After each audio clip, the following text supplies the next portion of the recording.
부동산에서 절대 알려주지 않는 매물 찾기 노하우. 창업을 준비하실 때 매물 찾기가 참 어렵죠. 그래서 창업 전에 꼭 알아야 할 매물 찾는 법과 체크리스트를 챕터별로 알려드릴게요. 그럼 시작해볼까요? 먼저 창업을 위해 상가 점포를 구하는 방법입니다. 보통 매물을 찾을 때는 크게 3가지 방법이 있는데요. 하나하나 자세히 설명드릴게요. 첫 번째, 부동산 업체를 통해 알아보는 방법. 가장 일반적인 방법이죠. 동네 부동산과 상가 전문 부동산이 있는데요. 동네 부동산은 지역에 대해 잘 알고 시세나 권리금도 비교적 정확한 편입니다. 하지만 상가 전문성이 떨어질 수 있다는 점이 단점이죠.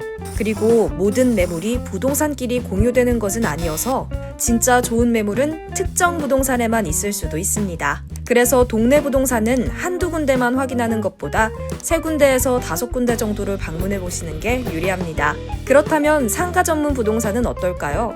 A급 상권과 점포를 많이 보유하고 있는데요.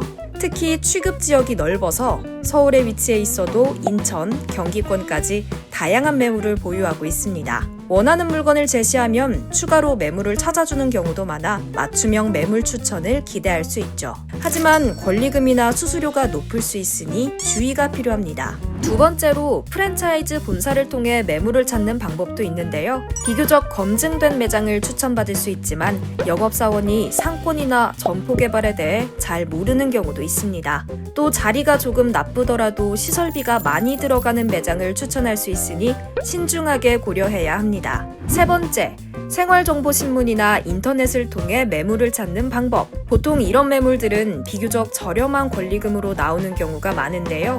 실제로 상권이 덜 활성화된 지역이거나 상가 소유주가 빨리 매매하고 싶어하는 경우가 많기 때문이죠. 그래서 저렴하게 상가를 구할 기회도 있지만 입지가 좋지 않은 경우가 많으니 직접 방문해서 입지를 확인하는 것이 중요합니다.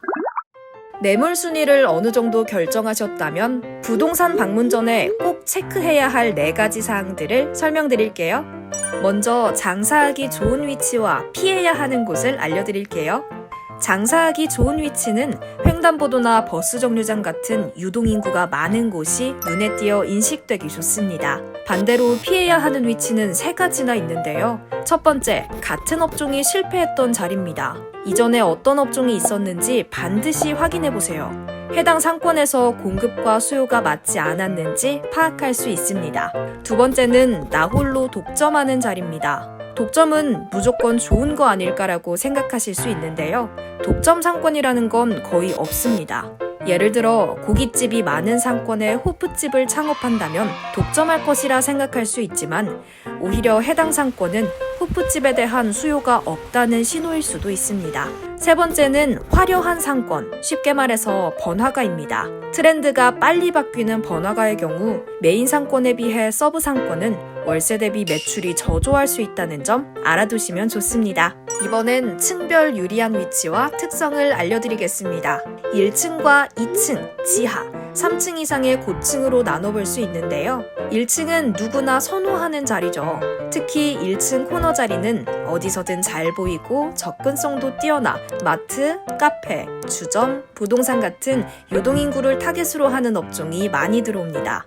2층은 1층 대비 분양가가 저렴하고 넓은 면적 활용이 가능해 다양한 업종에서 선택되곤 하는데요. 주로 병원, 학원, 사무실, PC방 같은 목적 방문형 업종이 2층에 자주 자리합니다. 지하는 장단점이 명확한데요. 장점은 소음 제한이 적은 구조로 스튜디오, 무용 연습실, 체육시설 등이 입주하기 좋습니다. 또한 날씨와 외부 영향을 덜 받는 점도 장점이에요.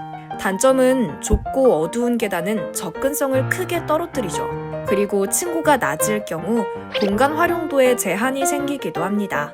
반대 개념인 3층 이상의 고층은 접근성이 약하지만 뷰와 공간 활용이라는 매력을 살릴 수 있습니다. 예를 들어 고층에 야경이 보이는 호프집은 로맨틱한 분위기를 살리기 딱이죠. 고층인 만큼 엘리베이터의 위치와 상태, 개수 등은 필수 체크포인트랍니다. 주 고객층을 파악하는 것 또한 부동산 방문 전 체크해야 할 사항인데요. 어떤 방법으로 파악하면 될까요? 가장 쉬운 방법으로는 근처 편의점을 살펴보세요. 바로 편의점 진열대를 보는 것입니다. 예시로 설명해 드릴게요. 주거단지 편의점을 살펴본다고 가정합시다.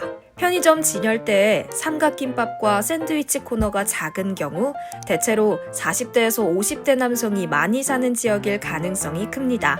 반면에 노량진처럼 학원가가 많은 지역은 삼각김밥과 샌드위치 코너가 크고 종류도 다양합니다. 객단가 4,000원에서 5,000원의 간단한 식사를 선호하는 젊은 층이 주요 고객인 곳이죠. 이렇게 편의점 상품 진열대만 잘 살펴봐도 상권의 주된 연령층과 소비 패턴을 빠르게 파악할 수 있습니다. 두 번째 방법은 직접 현장에서 관찰하는 것입니다. 가게 자리 근처에서 지나가는 사람들의 수, 성별, 나이대를 기록합니다. 최소 일주일간 시간대별로 관찰해 데이터의 신뢰성을 높이는 것이 중요합니다. 이 과정이 왜 필요할까요? 내가 준비하는 업종과 이 상권의 고객층이 잘 맞는지 확인하는 과정이기 때문에 반드시 확인이 필요합니다. 이번엔 온라인 상권 분석 방법을 알려드릴게요. 요즘 고객들은 매장을 방문하기 전 검색을 통해 정보를 확인하는데요. 이 과정에서 내 매장이 노출된다면 그만큼 고객 유입에 유리하겠죠? 첫 번째 방법은 네이버나 인스타그램 같은 플랫폼에서 내 업종에 맞는 키워드를 검색하는 방법입니다. 지역 이름과 업종, 시술명 혹은 메뉴를 조합해 검색. 검색 결과를 통해 어떤 시술이나 메뉴가 많이 언급되는지를 파악합니다. 이를 통해 고객 연령대와 성별도 추측할 수 있습니다. 특히 상단에 노출된 매장들을 참고하면 상권의 수요와 경쟁력을 빠르게 파악할 수 있습니다. 두 번째 방법은 전문 상권 분석 사이트를 이용하는 방법입니다. 추천 사이트로는 소상공인 상권 분석 시스템과 서울시 상권 분석 서비스가 있는데요.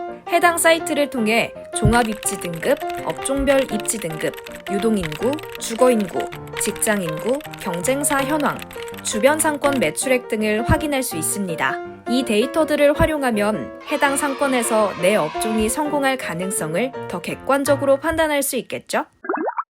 앞서 말씀드린 부동산 방문 전 확인 사항, 상권 등 꼼꼼히 체크해 보셨나요? 이제는 부동산을 통해 원하는 매물을 확인해보는 실전 단계 4가지 방법으로 나눠 설명드릴게요.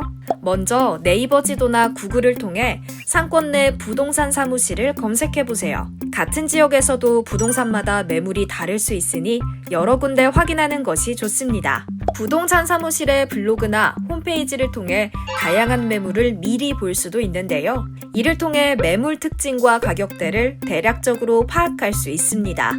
방문 전 보증금, 월세, 권리금 등 구체적인 예산 계획표를 준비하는 것이 중요합니다. 이를 미리 준비하면 부동산 방문 시 원하는 매물을 더 효율적으로 찾을 수 있습니다. 마지막으로 예산과 스케줄을 정리하고 부동산을 방문하세요.